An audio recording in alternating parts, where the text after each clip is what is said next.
विगत मंगलवार को केंद्रीय लोक सेवा आयोग यानी यूपीएससी 2023 की परीक्षा के परिणाम घोषित किए गए थे, जिनमें मध्य प्रदेश के 27 विद्यार्थी चयनित हुए हैं। छतरपुर जिले से भी 2 युवाओं का चयन प्रशासनिक सेवा के लिए किया गया है। जिले के गौरिहार से सटे ग्राम राजौरा के एक किसान परिवार का बेटा कुलदीप पटेल गुरुवार को जब प्रशासनिक अधिकारी बनकर अपने घर वापस लौटा तो छतरपुर बस स्टैंड पर जिले वासियों ने उनका भव्य स्वागत किया। सुबह जैसे ही कुलदीप शहर के बस स्टैंड पहुंचे, वैसे ही परिजनों, मित्रों और समाज के लोगों और शहरवासियों ने ढोल नगाड़ों के बीच आतिशबाजी करते हुए पुष्पहार पहनाकर स्वागत किया।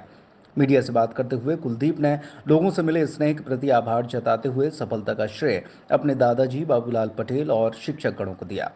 परीक्षा की तैयारी के संबंध में उन्होंने बताया कि वे सामान्यतः 8 से 10 घंटे पढ़ाई करते थे और परीक्षा के समय 10 से 12 घंटे की पढ़ाई की। उन्होंने कोचिंग करने वाले विद्यार्थियों के लिए कहा कि कोचिंग के साथ साथ विद्यार्थी के अंदर आत्मविश्वास होना बेहद आवश्यक है। सफलता तभी मिलती है जब स्वयं पर विश्वास हो। उल्लेखनीय है कि कुलदीप पटेल के पिता मूलतः किसान हैं। कुलदीप ने अपनी 8वीं कक्षा की शिक्षा इंग्लिश मीडियम से चंदला के ही इंडियन पब्लिक स्कूल में प्राप्त की।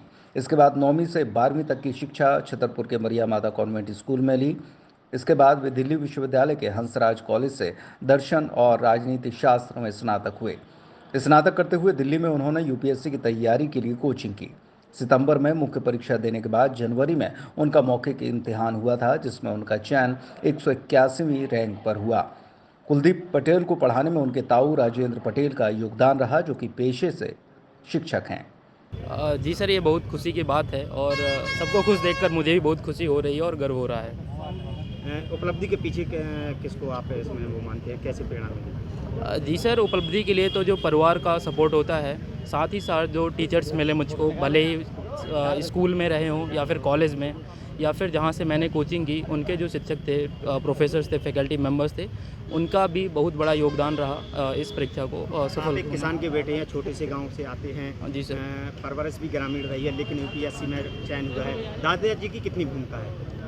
मैं कहूँगा उनकी बहुत बड़ी भूमिका है, क्योंकि एग्ज़ाम के टाइम इतना प्रेशर होता है, स्ट्रेस होता है, तो मैं कोशिश करता था कि कम से कम उनसे हर रोज़ बात करूं या फिर जो भी मुझे समस्याएं होती थी मैं उनको बताता था और उनके जो सॉल्यूशंस रहते थे वो भी बहुत प्रैक्टिकल रहते थे। कभी निराशा होती थी तो उनसे बात करके बहुत अच्छा लगता था और फिर लगता था कि और कोशिश करूं, मेहनत करूं और आगे बेहतर करूं। आपने सेल्फ स्टडी की है, कोचिंग करने वाले छात्रों के लिए क्या कहेंगे? जी सर, मैंने भी कोचिंग की है। कोचिंग करना एक गाइडेंस प्रोवाइड करता है, बाकी बच्चे को स्वयं ही करना पड़ता है। सेल्फ स्टडी ज़्यादा बड़ा फैक्टर होता है।